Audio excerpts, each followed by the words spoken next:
Hello, beautiful people. I just have a story to share here. This story, I was reminded by the video of Owami that I watched yesterday. In that video, she was talking about a lady that shared on TikTok how her employee damaged her clothes with bleach, and also the lady, the one that bleached the clothes, Liena, did their own video admitting to have bleached those clothes and gave her reasons for doing it. Now, that story reminded me of something that happened in 2012. I mean, my son was 1 year, no, it's early 2013, but my son was, must have been February. Yes, it was in February 2013. But this lady I had been with from 2012, but towards the end of the year. I remember it was because I discovered that my husband had, what happened in my family, which I don't want to get in. It was in July 2012, and thereafter I was booked for about 3 months, and I could not go to work, go to anywhere, because because of that incident. I keep on saying I don't want to repeat it in this video. Fine. So as I am going back to work, my son was still breastfeeding. My son was still breastfeeding, so I could not allow my mother to take my son then, because he was still on the breast, and I had to go back to work. Therefore, remember, I keep telling you that we were Jehovah's Witnesses. So I asked one of the sisters, then they made me meet this lady. She was coming from Lesotho. She came, then she was helping me. Fine. At first, she was this wonderful thing. She was doing everything and extra. She would clean the house. She was like very neat, and she would unpack the wardrobes and pack them nicely. Oh, I love a helper that does that a lot. Fine. She treated my son very, very well as well. Fine. So she was just more than a nanny. She was doing extras, and which I did not even expect of her, because all I needed was somebody that can just take care of my son at the time. Fine. So life goes on. I don't know how many months I had her, but I just remember that it had been few months, but not up to 6 months. Hey guys, then this lady, I remember, the first thing that she did that I did not like and spoke to her about was her taking a pot scorer. She would take a pot scorer. I usually buy these gold pot scorers, not the silver ones, not the hard ones, these gold soft ones. But she would take my stainless steel pots and wash them. Like I said, Nelisi Tad, she used to love working, which I loved about her as well. But my problem was now when she gets to my stainless steel pots and wants to use the pot scorer outside on them. So I told her the first time that no, please don't do this. Just take Andy and a cloth and wash them outside. It's fine.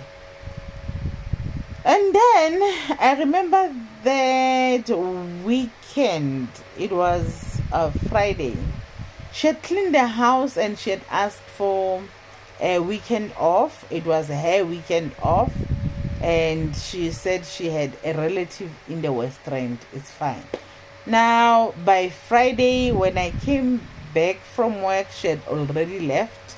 I can't remember why, but she did not leave the child alone, of course. I don't remember who was there to mind the child in her absence, but I just came home just as she has left. Fine. But then I realized later on that weekend that man, she has done that again. She has actually even washed the other pots that were not washed with pot scorer. She has done them. Hey, worst part, guess what else? She had also washed the stainless steel taps, the kitchen sink taps. You know they are stainless steel. Ah, my goodness, she had gone to them and washed them with that pot scorer again.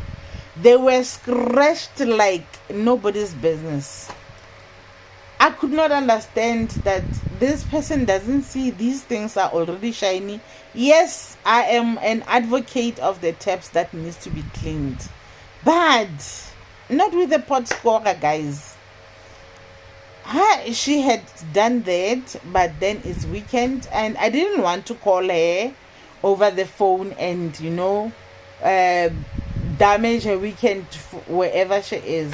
I did not want to spoil her weekend, so I told myself we're gonna talk about it when she comes back on Sunday. She was supposed to have come back on Sunday evening.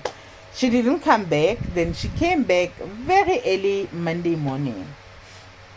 Fine. As she came back, before I left, I just called her in the kitchen and spoke to her about the kitchen taps. I showed her the kitchen taps. I said, look, what happened here? And she sees nothing wrong, of course. She's standing there seeing nothing wrong. And I'm telling her, but I asked you not to wash the stainless steel pots with a pot scorer. Couldn't you see that these stainless steel taps, they are exactly the same as the pots? Stainless steel things are not to be washed by a pot scorer or anything that is rough, because it leaves the scratches. Yay! She changed in her face, and I swear to God, I was not shouting. I was just talking to her nicely. Yay! Hey man, she got like so. She didn't say anything, but her face was like shaka, Okay, fine. Then I left, went to work. Ah, my goodness. Around 9:10, I get a call from her. She says I must come home. What happened? Please come home. Please come home fast. I go home. When I go home, hey, there was just blood in the lounge on the floor. My son is just bloody. My son is crying hysterically. When a child cries to a point where there's not even a sound coming, you can just. He was like that. He is 1 year 9 months by then. 1 year 9 months, guys. And then my son is crying, What happened? She is scared there. She is just apologizing. I'm sorry. I'm asking what happened. I can see this. The child is just. There was just blood. I could not even see nicely what was happening. There was just blood. Even on the floor, there was blood. Man, it's a tile on the floor. She says the child was sitting on the couches.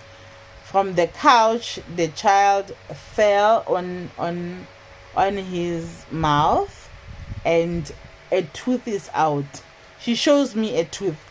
Man, I kept that tooth. I still hear somewhere. I don't know where it is. I know that somewhere in my things when I can look nicely, because I didn't want anything to happen to that tooth. because I felt like that tooth you know what? It's such a bad reminder, but I needed to keep that tooth.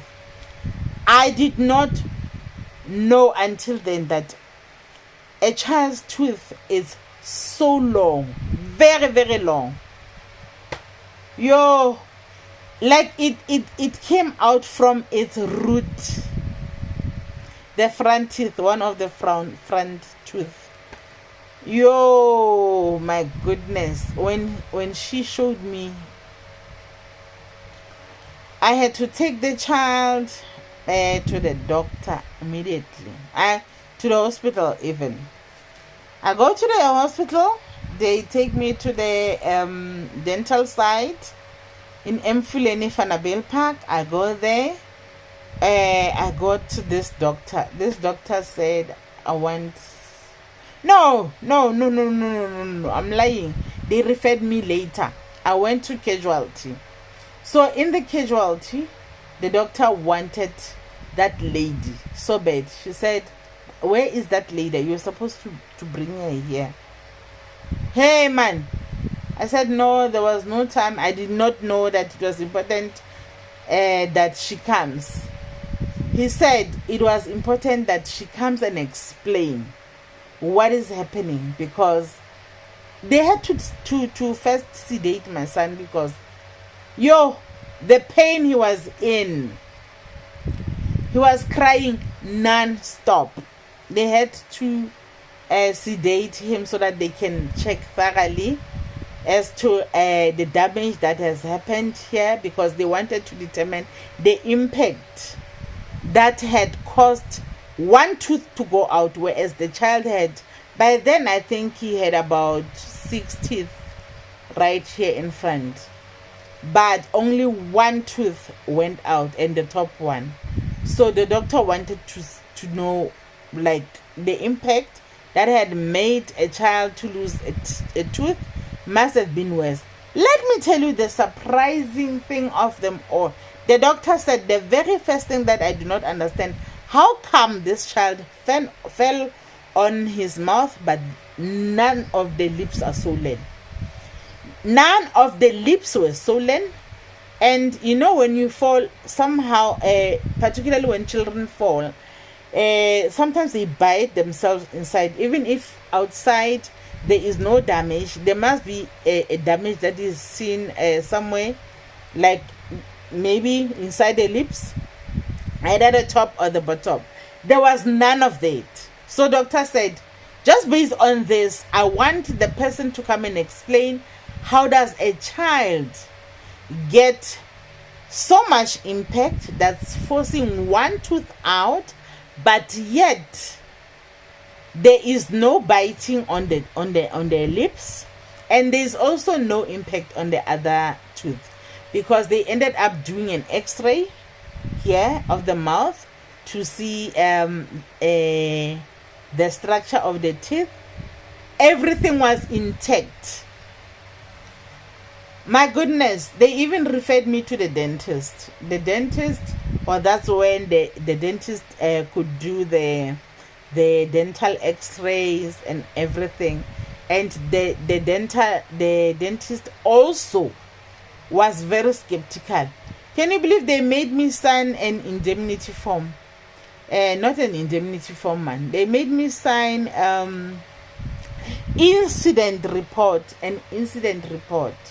because doctor was like wanted to, actually he said he wants to charge me, because now I'm the person that's in front of him with a child that has been injured in a mysterious way. So he wanted to charge me because now I did not bring this person that I claim they have been in charge of the child when the child got injured. Guys, I had to write an incident report. The doctor was insisting that I should fetch her from home so that she comes and write the incident report. And I was like, I don't know, man. I don't know.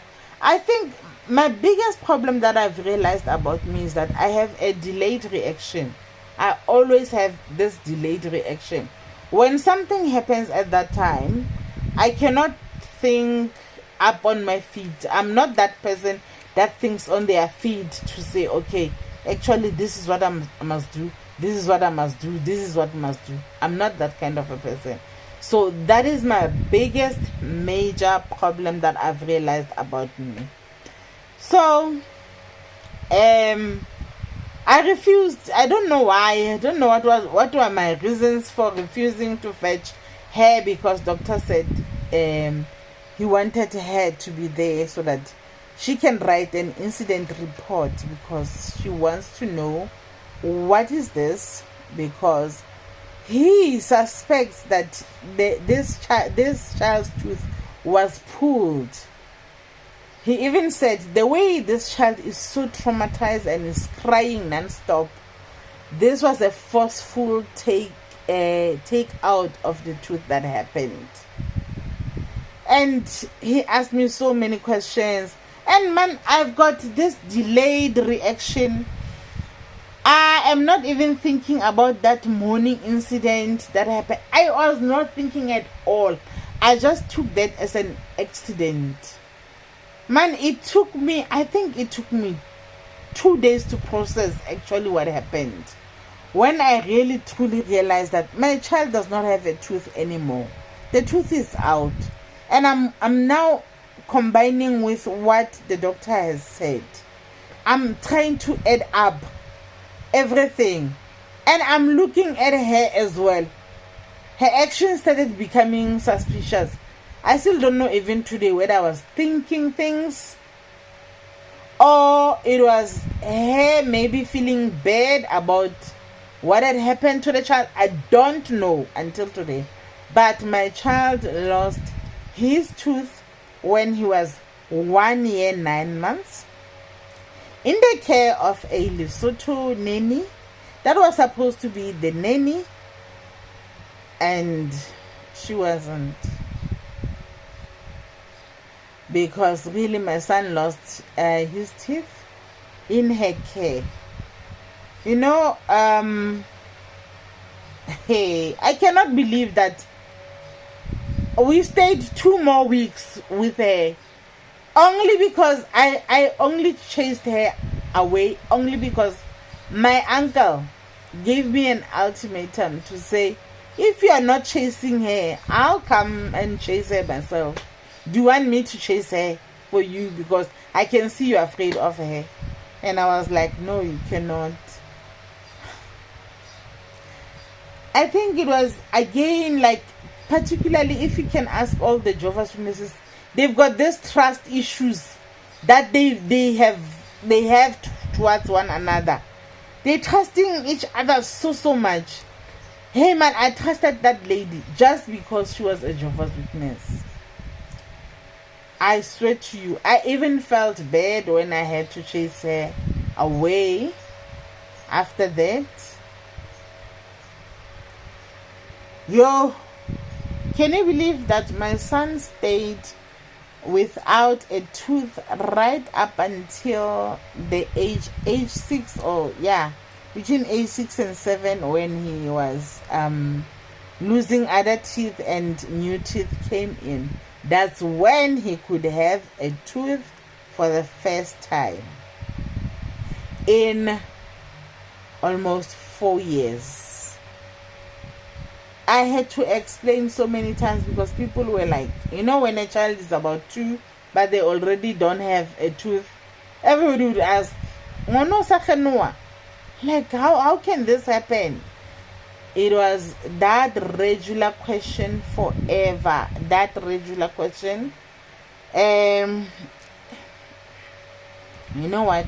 But that incident taught me a lesson that, hey, do not trust people. Do not trust people. And I don't know. For me, that is an experience that I have from the Lesotho ladies. And I told myself from then onwards that I will never, ever hire anyone from Lesotho again. And I know that this is not fair because people are not the same, but guys, that was very traumatic for me and for my child. I'm just glad that yesterday when I saw that story on Owami, I tried to remind him of that do you remember that you grew up without a tooth? And he said no, he doesn't. So I'm just happy that that traumatic incident happened when he was that very young, that it does not affect her now, because he was too young when it happened. Because if it happened when he was older, then that means he would be having some emotional scars to deal with. I'm just glad he does not remember that. But to me, it did leave scars. Imagine your child losing their tooth and the other tooth are tight. All of them, all other 5 are just tied in their positions, and none of them is shaken. Only one, and it's out. The mouth have got no bites. The mouth have got no signs of any impact, not a bump, nothing. Just the tooth. One tooth out. I will never forget that. I will never ever forget that. So sorry ladies, Lesotho ladies, Basotho bayeso, I really do love you, but I do not see myself in the near future or in the far future hiring anyone from Lesotho because of that incident. It was too traumatic to me. I'm just glad that the trauma did not last for my child. It happened too early for him to remember that incident. Thank you so much for watching up until this far. Please share your story down in the comment section if you have any other story to share about nannies who are doing things to us. Yes, please do that. Thank you so much, and bye bye.